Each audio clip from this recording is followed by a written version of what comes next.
Programme जुर्म और सज़ा के लिए मैं हूँ पेशावर से नादिया सबूई। आज हम बात करेंगे एक ऐसे कत्ल के हवाले से जो 27,500 रुपये की खातिर दूसरा साथी अपने एक साथी को कत्ल कर देता है।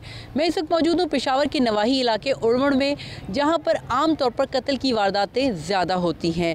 ये वो जगह है जहाँ पर यासिर जो भट्टा खश्त में काम करता था, उसके साथ ज़हूर ख़ान भी था। ये दोनों एक ही जगह पे काम करते थे, इनको योमिया उजरत मिला करती थी। ताहम ज़हूर जो है उसके पास यासिर मकतूल ने अपने कुछ पैसे बचत करके रखवाए ताकि ईद की ख़रीदारी, ईद वो अपने ख़ानदान वालों के साथ जब मनाने के लिए जाएगा तो वो अपने पैसे जो बचत किए वो अपने साथ ले जाए। उसने ज़हूर ख़ान के पास वो पैसे रखे थे, ज़हूर ख़ान से वो पैसे खर्च हो गए थे। यासिर मकतूल जो है वो अक्सर अपने पैसों का मुतालबा करता था कि मुझे पैसे दे दे ताकि मैं जाऊं और अपने घर में जो ईद की ख़रीदारी करनी है वो कर लूं।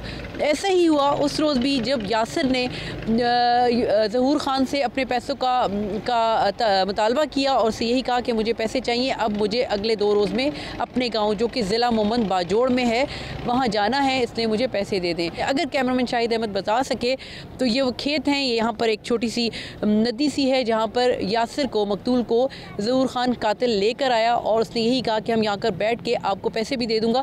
ताहम यहाँ लाने के बाद उसने उसको पीछे कमर पर 3 फायर किए और यूं यासिर को कत्ल कर दिया। यासिर 17 साल ज़िला मोहम्मद बाजोड़ का रहने वाला था, मजदूरी की गर्ज से यहाँ पर आया हुआ था और भट्टा खश्त में काम करता था और उसने एतबार किया था ज़हूर ख़ान पे और वो बचत कर करके अपने पैसे ज़हूर ख़ान के पास रखवा रहा था। ज़हूर ख़ान ने उन पैसों को खर्च कर लिया। जब वो बंदोबस्त ना कर सका तो उसे सिर्फ यही सूझी कि किसी भी तरह यासिर को वो जान से मार देगा और यूं वो पैसे देने से बच जाएगा, और रोज़ रोज़ के तकाज़ों से भी वो तंग आ चुका था।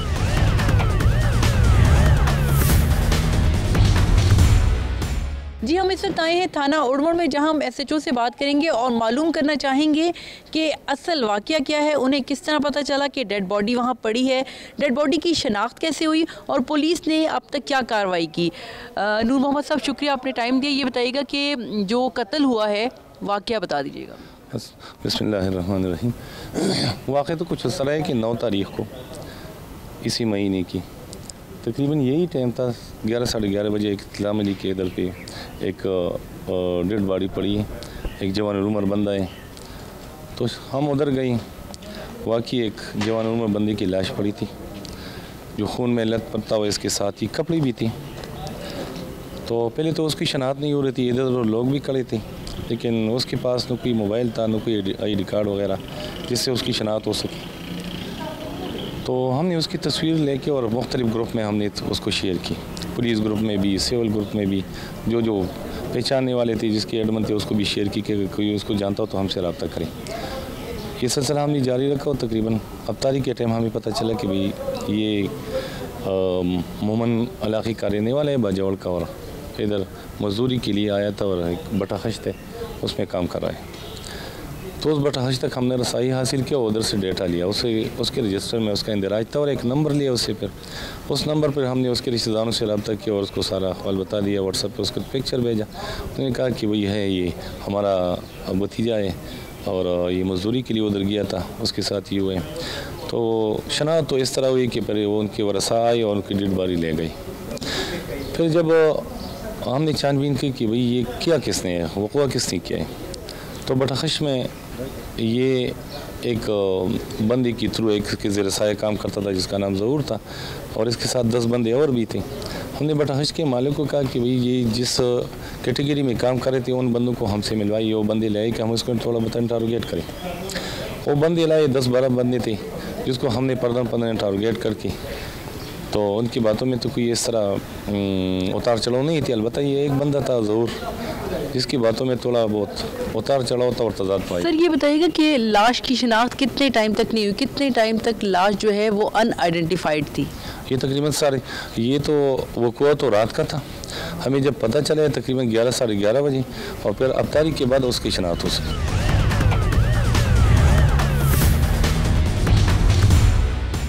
उड़मड़ के इलाके में भट्टा खश्त में काम करने वाले की कहानी ये है कि वो वाहिद कफ़ील था अपने घर का। 5 बहनें थीं उसकी, ज़िला मोमन से उसका ताल्लुक़ था। उसी का ऑफिस में, उसी की जगह पे काम करने वाले के पास वो अपने कुछ पैसे, जो कि बहुत छोटी सी रकम थी, 25,000 रुपये अमानतन रखवाता है। और बकौल पुलिस के 25,000 एक थे और 2,500 रुपये एक थे। और वो ये चाहता था कि अब चूँकि ईद आ रही है तो वो पैसे रखे, सेविंग करे, उसके बाद जब वो अपनी फैमिली के पास जाए तो वो पैसे लेके जाए, वहाँ पर अच्छी ईद मना सके। हम बात करेंगे ज़हूर ख़ान से, उससे पूछेंगे कि वाक़या क्या है। ज़हूर ख़ान, टोल वाक़या वाए सक शवेरे जी दिमानुम दा ज़हूर द प्लार में परवेज़ दा यम दे और मड़ो यासर अलग मा सर बटाई की कार कोलो यासर अलग मा सर बटाई की कार कोलो माँ मांदी पैसे जमा हुए 25,000 रुपये हुए और 2,800 रुपये नोरे हुए 2,800 रुपये नोरे हुए और दमाना पता और पैसे होते माँ सर पैसों गुंजाइश की दो ना ज़कोर तरालम तमाम में माँ पसे ब्याराशा दाची माँ पसे रालो माँ सर मिलाओ शो माँ पैसों गुंजाइश न पड़े दा टाइम की बस माता माचाम पैदा करी हुआ तमाम ज़त बटाई तलाश में रस्तो राशा सीधा बेरस्तो रालो बे माँ पैसों गुंजाइश न करे हो तमाशा सर हुआ बे रो जमाती टाइम हो दे माँ रोर सर और गावंडेन मोई सर रो जमाते कड़े माँ कोर के रो जमाते कड़े जो कोर क्यों बस रो जमाते में कोर हुआ तो ना वक्त बस बर सर रालो कोर न मिल दरे बोतले बस आवाज़ में पेड़ा से कड़ी हुई। मुल्ज़िम ज़हूर ख़ान का ये कहना है कि यासिर, जो कि ज़िला मोमन का रिहायशी था, चूँकि वो अपने घर में नहीं रहता था, यहाँ मेहनत मजदूरी की गर्ज से आया था, उड़मड़ के इलाके में ईंटों के कारखाने में काम करता था और उसने अपने पैसे इसके पास रखवाए थे। और जब वो इससे पैसों का तकाजा करता था, ये टाल मटोल करता था। कई दफ़ा इसने टाल मटोल की, ताहम जिसके बाद वो फ़ाइनल ये बात कर रहा था कि मुझे ईद के लिए अपने घर जाना है, आप मुझे पैसे मेरे दे दें ताकि मैं अपने घर जा सकूँ और अपनी फैमिली के लिए ईद की शॉपिंग कर सकूँ। इसका ये कहना है मुल्ज़िम का कि ये कई जगहों पे गया और उसने बंदोबस्त करने की कोशिश की है वो पैसे किसी तरह कहीं से मांग ले, कर्ज़ मांग ले और उसको दे दे। ताहम वो पैसे का जब बंदोबस्त करने में जब ये नाकाम हो गया तो इसने यही सोचा कि इसको मार देना चाहिए। इसने अपने फिर इसी दफ्तर में जहाँ पर ये बैठे होते थे उसमें से किसी एक शहजाद नामी बंदे से पिस्तौल लिया और पिस्तौल लेके घर आया। और यही नहीं, इसकी हिम्मत और दीदादलेरी देखी कि इसने यासिर को अपने घर अफ्तारी पर बुला लिया कि आप अफ्तारी पर आओ, इधर बैठ के मैं आपको पैसे भी दे दूँगा। जबकि इसके दिल में चोर था। ये इसी दौरान में तमाचा भी लेके आया था, पिस्तौल लेके आया था, इसने अपने पास रखी हुई थी और इसी दौरान इसने उसको अफ्तारी भी करवाई। अफ्तारी के दौरान ये उसके साथ मौजूद नहीं था। इसके जो भाई हैं, इसके घर में जो लोग थे, वो यासिर को तसल्ली दे रहे थे कि जो मुल्ज़िम है, जो ज़हूर ख़ान है, वो उसके पैसों का बंदोबस्त करने गया हुआ है, वापस आएगा तो उसे पैसे मिल जाएंगे।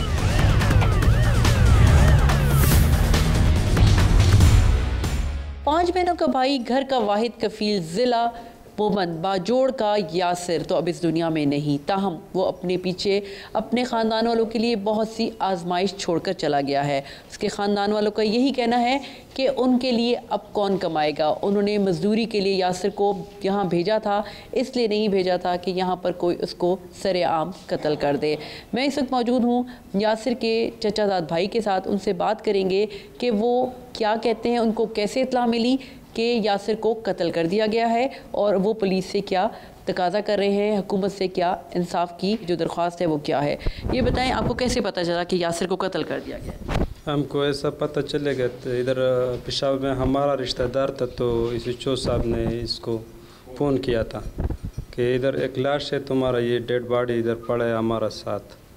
तो इसने हमको फ़ोन किया है, ये हमारा रिश्तेदार तो ज़िला मोमन फ़ोन किया है इसने। मुझको ऐसा पता नहीं है कि किस तरह ये कत्ल हुआ। ये मजदूरी के लिए चला गया पेशावर भट्टी में, बस हम इधर आया था, तकरीबन इस ताने में आया था डेड बॉडी में।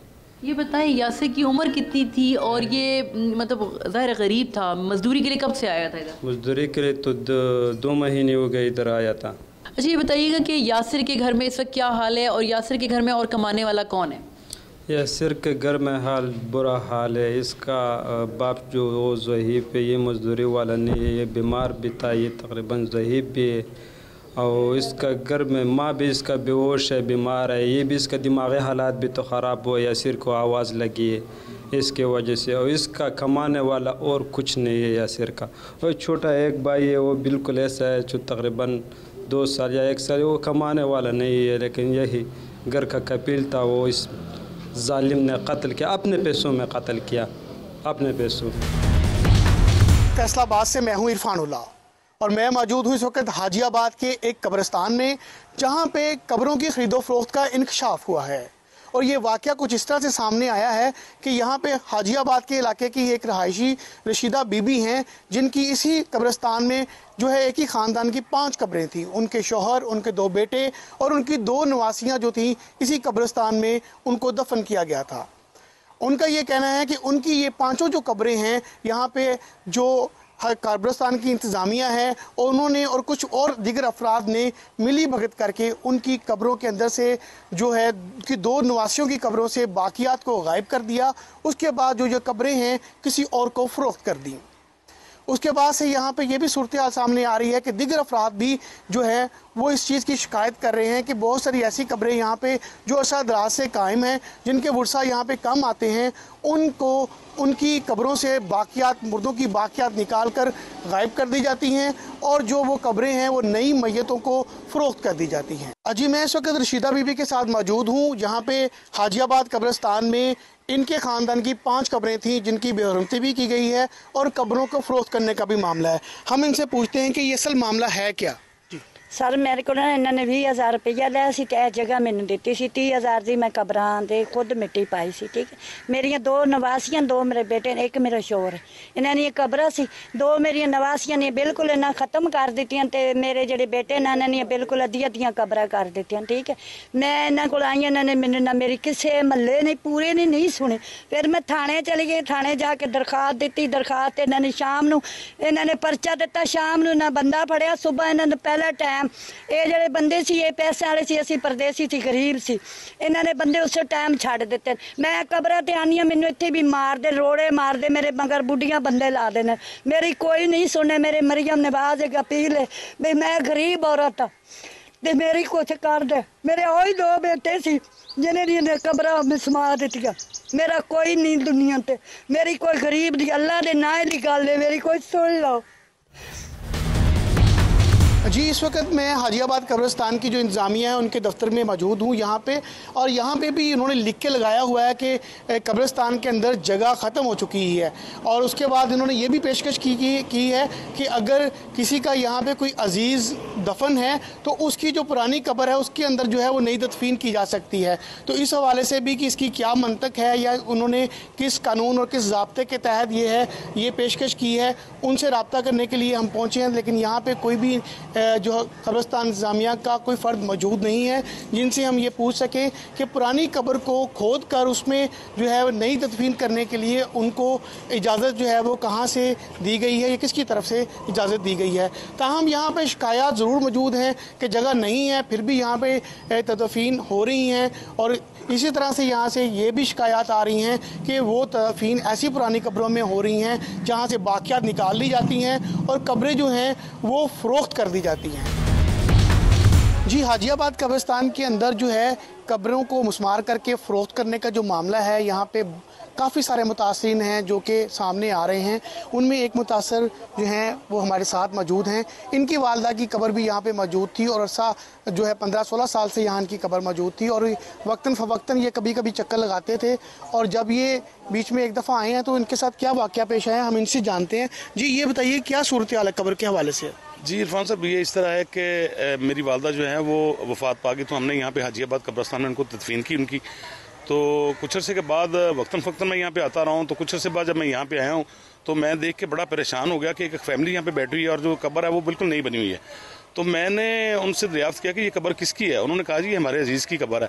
तो मैंने उनको क्लेम किया कि ये मेरी वालदा की कब्र है, तो आप ये किस तरह यहाँ पे ये बैठी हुई हैं। तो उन्होंने बताया जी अभी हमारा जो कोई अजीज़ था वो फौत हुआ है तो हमने उसकी जो कब्र बना ली है। तो ये यहाँ पे जो है इस कब्रिस्तान में ये बिल्कुल ऐसा ही जो है वो तर्ज अमल जो है इंतज़ामिया का है और यहाँ पे जो कब्रें हैं वो फ़रोख्त की जाती हैं।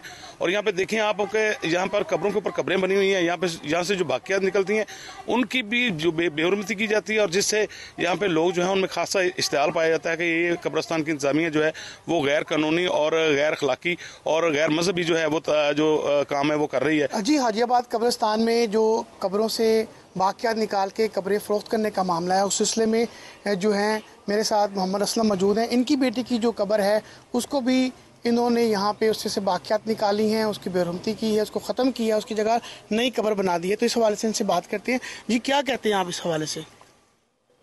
वालेकुम अस्सलाम। सर इस तरह नहीं करना चाहिए इन लोगों को। 3 माह ही हुए हैं मेरी बच्ची को वफ़ात पाए हुए, तो अब देखें वो सामने ही कब्र है, उसके ऊपर कब्र बना दी गई है या निकाल दिया गया। हमें क्या मालूम कि इसमें क्या हुआ है क्या नहीं हुआ। ये तो पता चलता कि अगर हम यहाँ मौजूद होते या देखते कि किस तरह हो रहा है या किस तरह नहीं, या हमसे कुछ इजाज़त ली जाती, लेकिन इस तरह कोई वाक़या ही नहीं हुआ। तो पुलिस ने इसका मुकदमा दर्ज कर लिया है, तो उस पर आप मुतमिन हैं? जी मुतमिन हूँ। इसका कार्रवाई की जानी चाहिए कि उन जो इन लोगों ने ये घटिया काम किया उनको सज़ा मिलनी चाहिए। जो पुलिस की कार्रवाई है जो अभी तक हुई है उससे आप मुतमिन नहीं, या मज़ीद उससे सख्त कार्रवाई चाहते हैं? हम उससे सख्त कार्रवाई चाहते हैं कि ये तो कार्रवाई नहीं है ना कि दफ़ा 297 लगा दिया या इस तरह का कुछ भी, तो ये तो केस ख़त्म करने वाली बात है। हम तो इसको आगे लेकर जाना चाहते हैं कि पिछले लोगों को भी पता चले कि इस तरह नहीं होना चाहिए।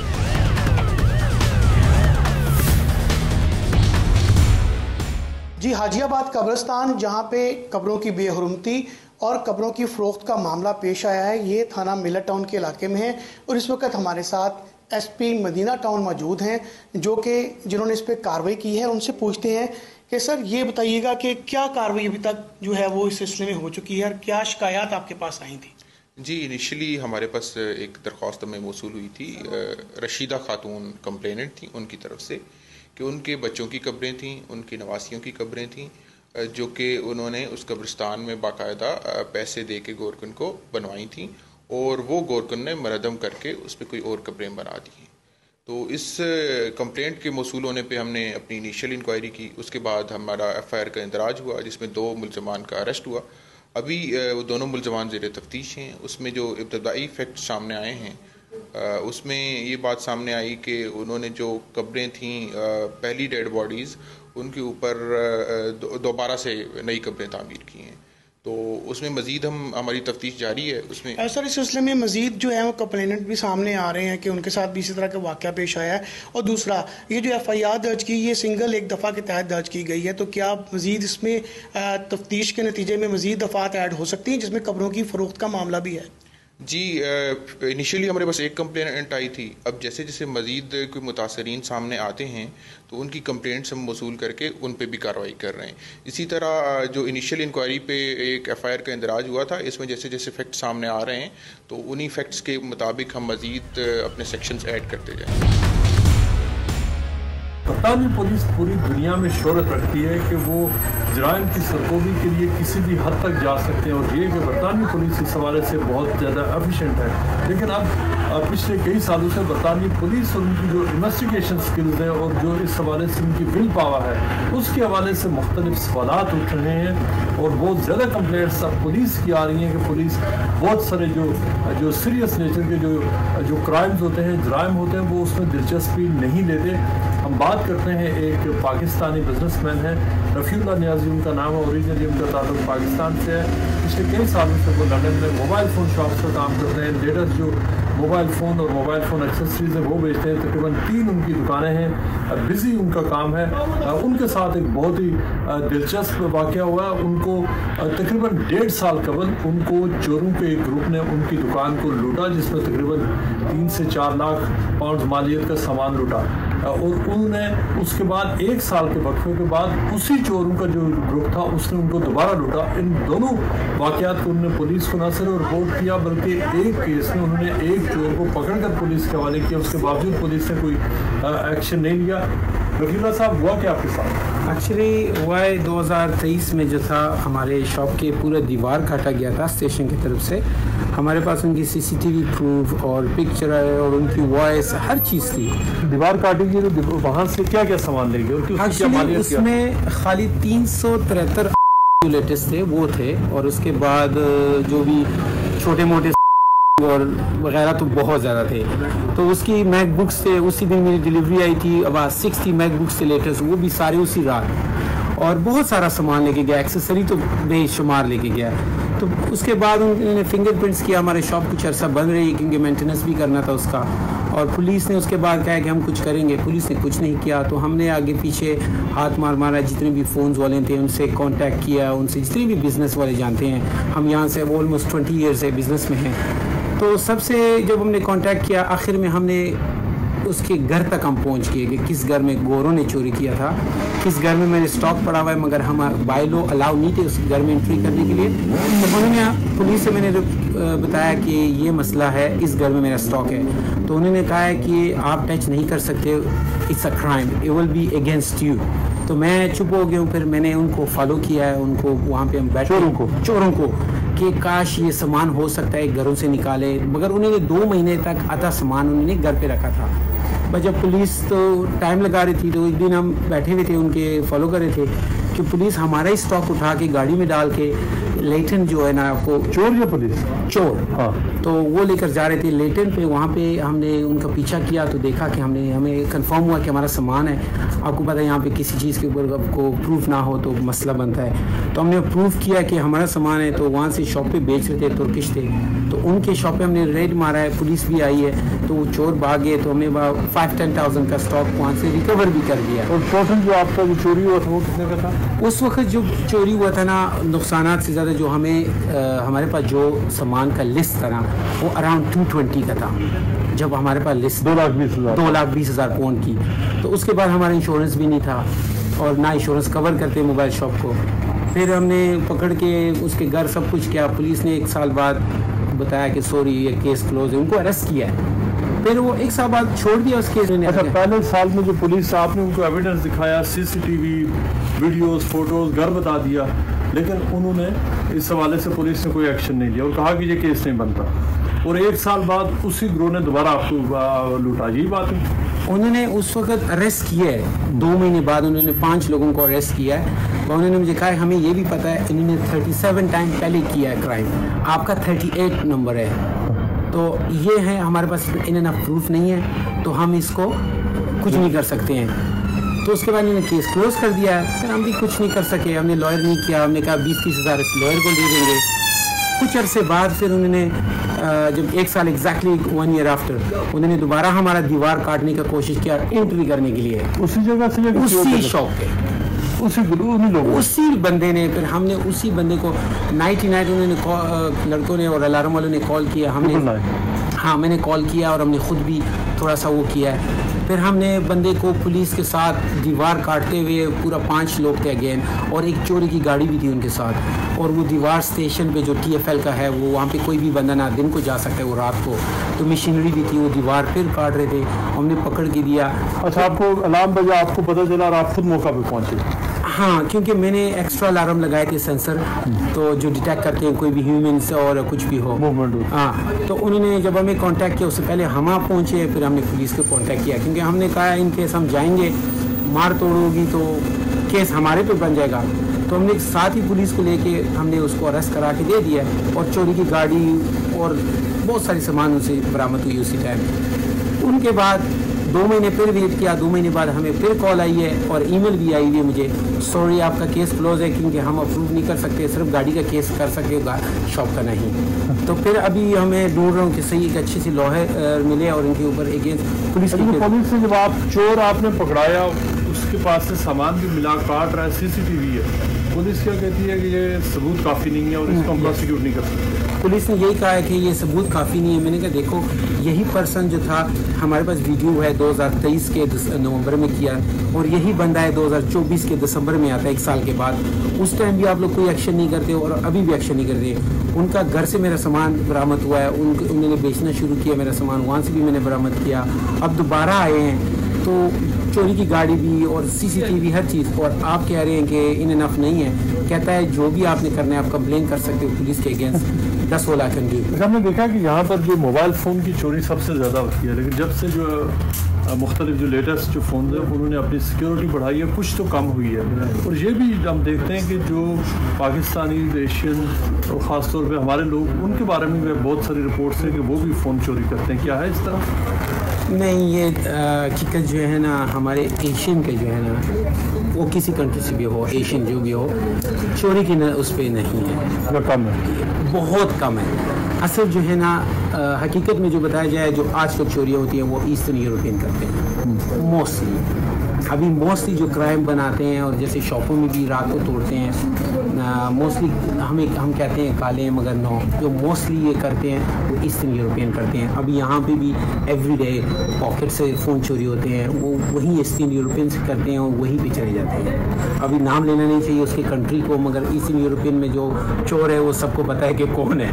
मगर यहाँ पे जो लंदन में राइट नाउ है मोस्टली वही करते हैं, जो पॉकेट से, और मोस्टली ये सिस्टर्स और लेडीज़ को करते हैं। ये लोग पॉकेट से ले लिया और उसके ट्रॉली से बच्चों के ले लिया, मोस्टली ये करते हैं। मगर एशियन होगा, कोई परसेंट होगा, 1-2% होगा, हम नहीं कह सकते, बट मोस्टली ईस्टर्न यूरोपियन।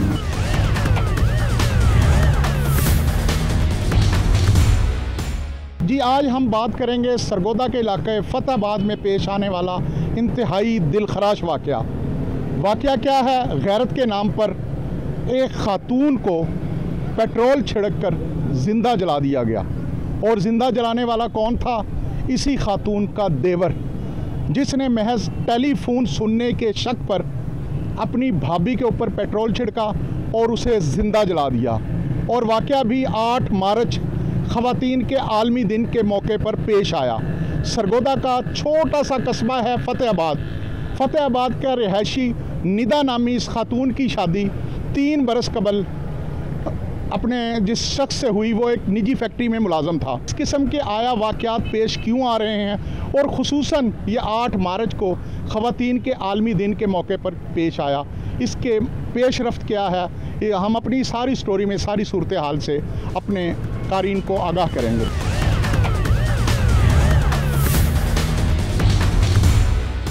जी हम बात कर रहे हैं फतेहाबाद भलवाल में पेश आए नाखुशगवार वाक़े की, जिसमें शादीशुदा खातून पर पेट्रोल छिड़ककर उसे ज़िंदा जला दिया गया था, और ज़िंदा जलाने वाला भी उसका देवर था।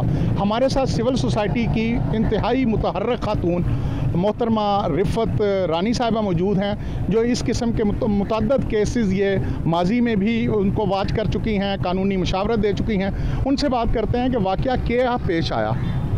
जी बहुत ज़्यादा दुख की बात है कि ये ख़वातीन के आलमी दिन के मौके पर एक इतना मतलब वाक़या पेश आया है कि देवर ने महज एक शक की बुनियाद पर उसको तेल छिड़क कर आग लगा दी। नहायत अफसोस का वाक़या है। मैं आला हुकाम से तो मुतालबा यही करूँगी कि जब तक ये मुद्दई जो है बाप भाई देवर जेठ बनते रहेंगे, किसी भी खातून को कोई इंसाफ नहीं मिलेगा। इसमें मैं अपने आला हुकाम से ये अपील करूँगी कि पार्लियामेंट में जो बिल पास हो जाते हैं और यहाँ निचले तबके जो है नीचे लेवल पे जब उस पर इम्प्लीमेंट नहीं होगा, लोगों को सज़ाएँ नहीं मिलेंगी, सज़ाए मौत नहीं होगी, तो इस तरह के वाक़यात में मज़ीद इजाफ़ा होता रहेगा। मैं अपनी आला हुकाम से और जुडिशरी से और तमाम लोगों से यही अपील करूँगी, गवर्नमेंट से स्पेशली, कि वो इस तरह का कानून बनाएं कि जिसमें इनको सज़ा हो और नेक्स्ट किसी भी खातून को इस तरह बेदर्दी से कत्ल ना किया जाए।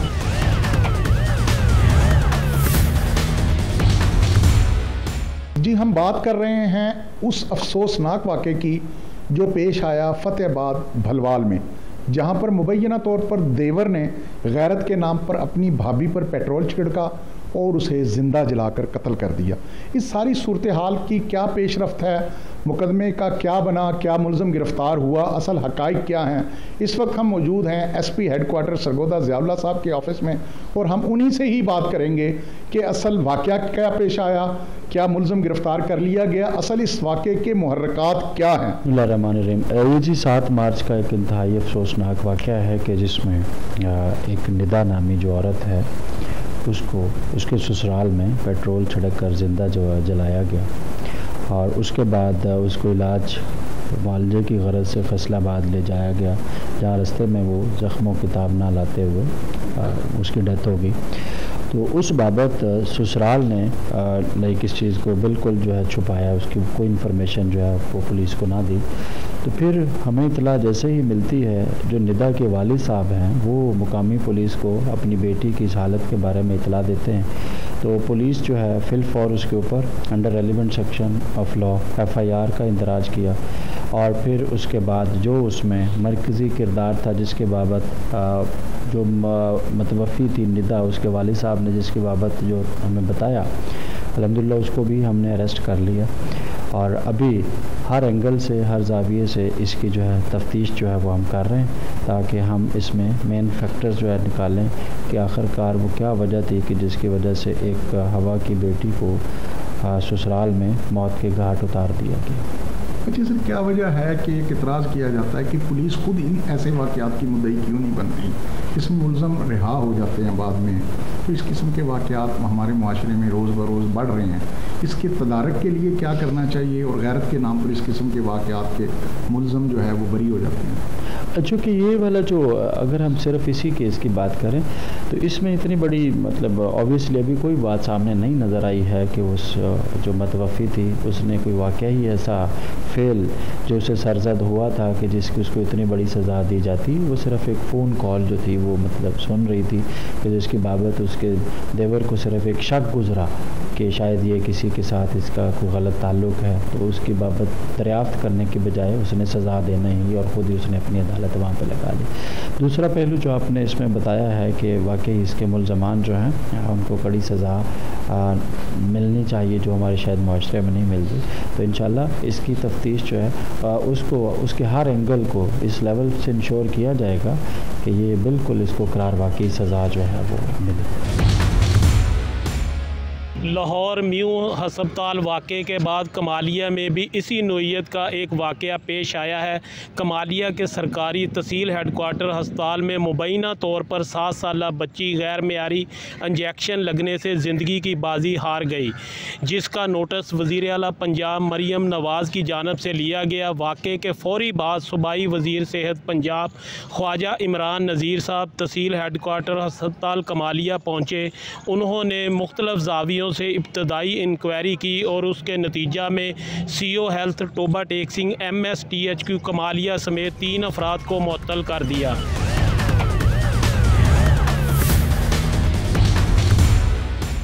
केस के हवाला से इस वक्त मैं 7 साला बच्ची अस्मारा के वालिद शाहद इकबाल के साथ मौजूद हूँ। ये अपनी बच्ची को तहसील हेडक्वार्टर अस्पताल कमालिया में इलाज की गरज से लेकर गए और वहाँ तक मौजूद रहे। आइए इन्हीं की ज़बानी सुनते हैं कि वहाँ क्या मामला पेश आया और इन्हीं की ज़बानी जानते हैं कि वहाँ पर क्या कुछ इन्होंने देखा और क्या कुछ वहाँ पर हुआ। जी शाहद साहब भाई बताइएगा, वहाँ पर ये क्या मामला किस तरह पेश आया? जी बिस्मिल्लाहिर्रहमानिर्रहीम। जी मेरी जो बड़ी बेटी है हुमैरा, शायद वो बीमार थी। मेरे 3 बच्चे हैं। जो मेरी छोटी बच्ची थी वो उसको हल्के फुल्के से मोशन थे। अपनी बड़ी बहन का सुना तो अस्पताल जा रही है, वो ज़िद करने लगी। उसने कहा मुझे भी साथ लेकर जाओ। मैं मना करने लगा लेकिन वो ज़िद करने लगी, तो फिर मैं मजबूरन उसको लेकर गया। वहाँ से मैं दोनों बच्चियों की पर्ची ली। जब मैं हबीबुर्रहमान साहब के अपने दफ्तर में पहुंचा तो हबीबुर्रहमान को चेक कराने लगा, तो उसने कहा कि आप इस तरह करें कि यहाँ जो अपने गवर्नमेंट हॉस्पिटल है यहाँ अच्छी दवाई नहीं होती, हमारी तो मजबूरी है यहाँ बैठना ड्यूटी करना, क्योंकि हम तो सरकार के मोहताज हैं, हमारी तो ड्यूटी है। तो लेकिन आपकी मेहरबानी, मेरे क्लिनिक बगाई वाले में है प्राइवेट, वहाँ 4 बजे आप इन बच्चियों को ले आएँ, इनको चेकअप कराएं, हम इनका इलाज करेंगे, ये ठीक हो जाएंगी।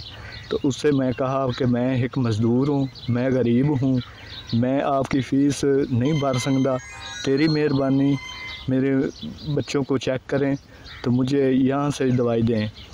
तो डॉक्टर साहब बड़े गुस्से में आ गया। गुस्से में आने के बाद उसने मेरी बच्चियों को दोनों को चेक किया, तो लेकिन उन्होंने कहा हुमैरा 1 हफ़्ता दाखिल रहेगी, अस्मारा को 1 इंजेक्शन लगाना है, ये बच्ची ठीक है। उसको हल्के से मोशन थे, खेलती फिरती बिल्कुल ठीक ठाक, हंसती मुस्कुराती फूलों जैसी मेरी बच्ची।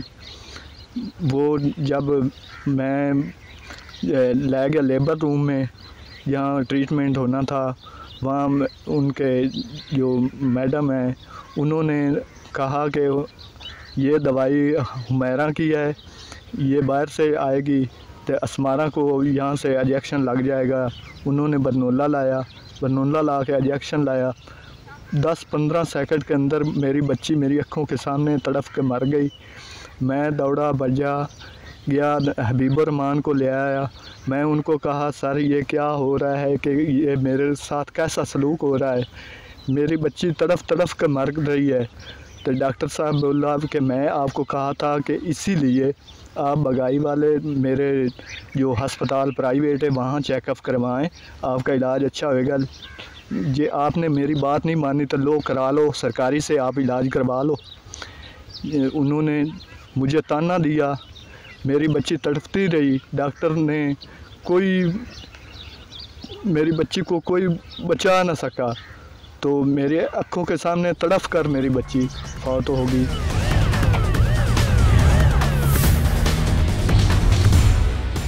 इस केस के हवाला से इस वक्त मैं 7 साला अस्मारा की वालदा के साथ मौजूद हूँ। यकीनन उनके हमें दुख और गम का भी एहसास है। इन्होंने हमें वक्त दिया, इनका भी शुक्रिया। आइए इन्हीं की ज़बानी इनसे जानते हैं कि ये जब अपनी बच्ची को लेकर हस्पताल पहुँचे तो इन वहाँ क्या मामला पेश आया, जी बताइएगा। जी सर, ये सीएत हॉस्पिटल पहुँचे। ये अस्मारा बच्ची मेरी फूल गुलाब था, मेरी छोटी नन्ही सी बच्ची। डॉक्टर हबीबुर्रहमान के पास हम गए, उन्होंने बिच्छू हॉस्पिटल में इंजेक्शन लाया और उसकी डेथ हो गई। उन्होंने हमारी मदद नहीं की, उन्होंने हमारी बात भी नहीं सुनी। वो मुझे धक्के देकर निकाल रहे, वो कहते हमारी कोई मदद नहीं करता। अब डॉक्टर हबीबुर्रहमान ने भी हमारी मदद नहीं की। हमारी नन्ही सी बच्ची की डेथ हो गई। हम रो रहे हैं, हम पीट रहे हैं, हमें इंसाफ चाहिए। मुझे इंसाफ चाहिए, मेहरबानी करके। हम गरीब लोग, मेरी बच्ची नन्ही का इंसाफ चाहिए। डॉक्टर हबीबुर्रहमान को गिरफ्तार करें, मुझे इंसाफ चाहिए।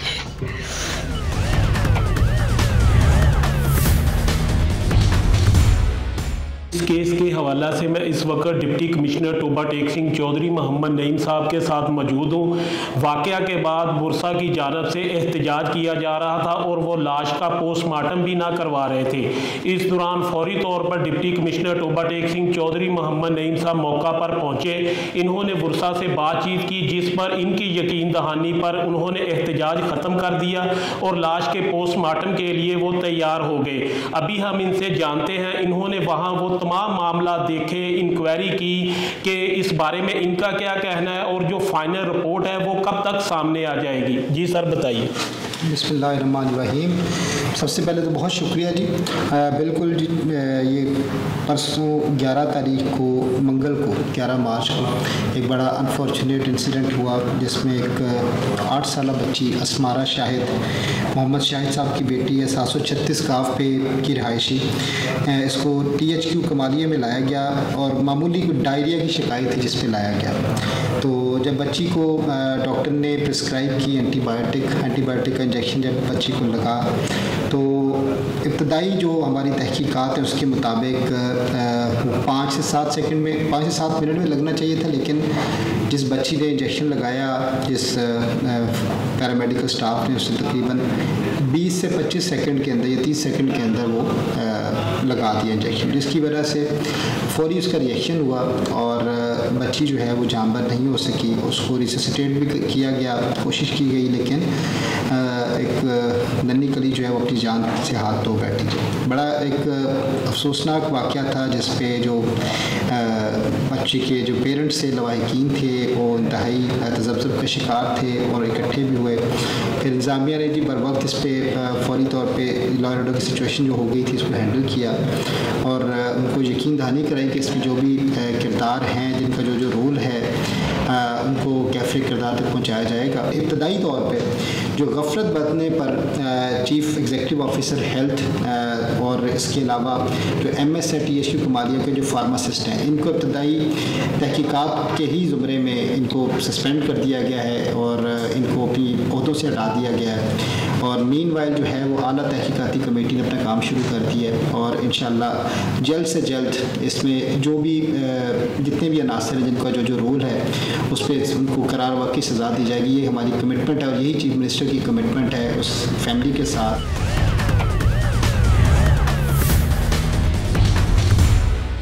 इस केस के हवाला से इस वक्त मैं तहसील हेडक्वार्टर अस्पताल कमालिया में मौजूद हूँ। मेरे साथ चाइल्ड स्पेशलिस्ट डॉक्टर हाफिज़ हबीबुर्रहमान साहब मौजूद हैं। जो मुतासरा बच्ची थी उनको इलाज के लिए इनके पास लाया गया था। आइए इन्हीं की ज़बानी सुनते हैं कि ये सारा मामला क्या है। बच्ची को इन्होंने चेक किया और उसके बाद फिर इन्होंने क्या हदायत दी, इन्हीं की ज़बानी सारी बातें सुनते हैं। जी सर बताइएगा। शुक्रिया सर। 2 दिन पहले रूटीन के आउटडोर में बच्ची जो है वो मेरे पास आई थी तकरीबन 9:30 बजे। तो उसकी वालदा साथ लेकर आई थी और कोई भी साथ नहीं था। तो वालदा ने बताया कि इसको 2 दिन से मोशन लगे हुए हैं, वॉमिटिंग हो रही है और ये ढाल है और इसको मोशन इस कदर शदीद है कि ये अभी भी मोशन किए जा रही है। तो मैंने उसको फिर फ़ौरी तौर पे मैंने कहा कि इसको पानी की कुछ कमी है तो इसको ड्रिप लगवा लें और साथ मेडिसिन करवा लें। तो इतनी देर में जब आपका सेहत कार्ड का बे फार्म आ जाएगा तो फिर हम इस मरीज़ को बे फार्म पे शिफ्ट कर देंगे। तो उन्होंने कहा ठीक है, बिल्कुल ही ऐसे ही है। तो वो औरत मेरे पास 5 से 10 मिनट में होके वो चली गई हैं मेरे आउटडोर से। तो थोड़ी देर बाद वो अपने मियाँ को साथ लाई हैं। तो अब मैं अगला मरीज़ चेक कर रहा था तो उन्होंने मुझे कहा कि ये बच्चे के अब्बू हैं और ये बेफाम लेके आए हैं, मोबाइल में है उनके। तो मैंने कहा ठीक है, वो जाके सेहत कार्ड वालों से आप रब्ता कर लें। तो मेरे पास सिर्फ इतनी ही उनके साथ बातचीत हुई है। उसके बाद वो लेने चले गए हैं, अपनी बच्चे का इलाज करवाने वार्ड में चले गए हैं। तो वार्ड में जो दस्तयाब मेडिसिन थी मैंने वही लिखी है, उसके अलावा मैंने कोई दवाई नहीं लिखी और सिर्फ एमरजेंसी दवाई लिखी है। उसके बाद जब मुझे नहीं पता चला क्या हुआ, मुझे बाद में जब बुलाया गया पता चला कि मेडिसिन दस्तयाब नहीं थी वार्ड के अंदर। सिस्टर ने वो दवाई एक सादा स्लिप पे लिख के और ब्रांड नेम कोई नहीं लिखा, सिर्फ जेनरिक नेम लिखा है। तो वो सेफ्ट्रेक्सोन लिखा है तो और उसके अलावा कोई नाम नहीं लिखा किसी कंपनी का। तो सिस्टर ने वो दवाई बाहर से मंगवाई और उसकी मेडिसिन करनी शुरू कर दी। तो सिस्टर ने जब उसको मेडिसिन की है ना, तो 2 हमारी स्टाफें हैं, तो जो सिस्टर के साथ दूसरी स्टाफ थी उन्होंने ये मेडिसिन की है। उन्होंने मेडिसिन बनाई है, बना के बच्चे को वो इंजेक्शन लगाया है। तो उसके फ़ौरी बाद बच्चे की हालत जो है वो गैर हो गई है। तो हमारे जो वहाँ पे डॉक्टर साहबान थे ड्यूटी पे, उन्होंने फ़ौरी तौर पे बच्चे को रिससिटेट किया है। इधर से जब मैं पहुँचा, मेरे साथ और डॉक्टर पहुँचे, तो हम सब ने उसको रिससिटेट किया। पौना घंटा उसको रिससिटेट किया है, उसके एंडोट्रिकल ट्यूब डाली है, एम्बू बैग किया है, दूसरे मेजर्स लिए हैं सारे, लेकिन अनफॉर्चुनेटली वो बच्ची नहीं बच सकी। उसका हमें बहुत अफसोस है।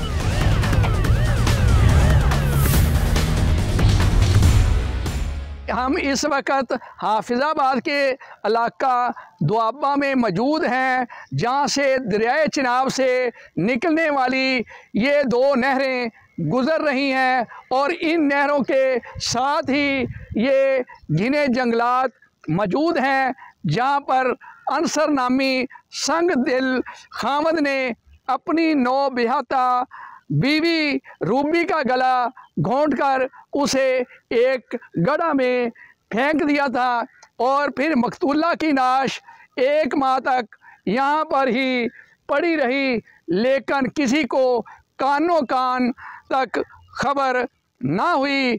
इस दौरान रूबी की बहन जाहिदा बीबी 2-3 बार अपने बहनोई अंसर के घर आई, जहां उसने रूबी को गायब पाकर उसके बारे पूछा तो वो कहने लगा कि रूबी उससे लड़ झगड़ कर जा चुकी है, जिस पर रूबी के अहले खाना अपने तौर पर उसे तलाश करते रहे, लेकिन जब रूबी का सुराग ना लगा तो रूबी की बहन ने पुलिस को इन्फॉर्म किया, जिस पर पुलिस ने DSP राना जमील कैसर की हदायत पर जदीद टेक्निक्स का इस्तेमाल करते हुए रूबी के खामद अंसर को हिरासत में लेकर 2 ससुरालियों समेत 3 मुलजमान के ख़िलाफ़ मुकदमा दर्ज करके तफ्तीश शुरू की।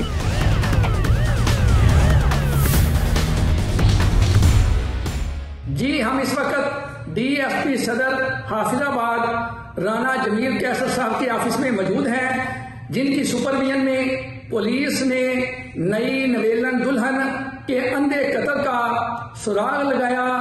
हम राना साहब से मालूम करते हैं कि पुलिस रूपी के मुलजमान तक कैसे पहुंची। जी राना साहब। ये 11 मार्च 2025 को काल की 15 पे ज़्यादा नामी बीबी ने, जिसपे SHO सदर हाफिजाबाद ने रिस्पॉन्ड किया और पहुंच के उसका बयान नोट किया, बयान रिकॉर्ड किया, जिसने कहा कि मेरी बहन को अंसर नामी मेरा बहनोई है जो 1 माह कबल लेके आया। हम 3 दफा घर अपनी बहन को मिलने गए, ना हमारी बहन मिल रही है ना घर में है, और वो कह रहा है बाहर चलेगी, जो कहीं भी दस्तयाब नहीं रही। हमें शक है हमारी बहन को कत्ल कर दिया, जिसपे SHO सदर को ने मुकदमा 302 में दर्ज किया और जिसपे जदीद खतूत पे उसने तफ्तीश अमल में लाते हुए मुलजिम को गिरफ्तार किया। उसी रोज ही मुलजिम को गिरफ्तार करके मुलजिम की निशानदेही पे रूबी जो उसकी मुलजिम अंसर की बीवी थी और दादा की बहन थी, उसकी लाश दुआबा के पास 2 नहरों के दरमियान एक गड्ढे से बरामद की। लाश बरामद करके मुलजिम के खिलाफ तमाम शहाद इकट्ठे करके मोरखा 12 मार्च 2025 को मुलजिम को जुडिशल भिजवाया गया। चलान मुकम्मल करके मुलजिम को करार वाकई सजा दिलाई जाएगी। और इसके दरपर्दा जो दर्दनाक चीज ये है, वो बच्ची यतीम थी, ना उसका बाप था ना उसकी माँ थी। वो बचपन में उसके मामू अब्दुर्रज़ाक ने, जो कि अब्दुर्रज़ाक खुद किसी के पास नौकरी करता है, उसकी परवरिश की थी और उसी ने शादी की थी।